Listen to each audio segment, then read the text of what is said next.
بسم اللہ الرحمن الرحیم۔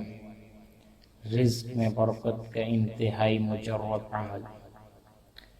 مولانا شاہ عبد الغنی پھول پوری رحمۃ اللہ نے فرمایا کہ حضرت حاجی امداد اللہ رحمۃ اللہ سے منقول ہے کہ جو شخص صبح کو 70 مرتبہ سے پابندی کے ساتھ یہ آیت پڑھا کرے وہ رزق کی تنگی سے ہمیشہ محفوظ رہے گا، اور فرمایا کہ بہت ہی مجرب عمل ہے، انشاءاللہ اس کو کرنے والا کبھی بھی اس فائدہ سے محروم نہیں رہے گا۔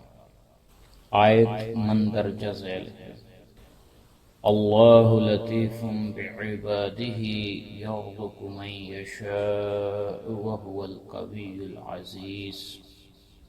دوستو، اگر آپ کو ہماری ویڈیو اچھی لگی تو چینل کو سبسکرائب کریں، لائک کریں، شیئر کریں۔ جزاکم اللہ خیر، احسن الجزا۔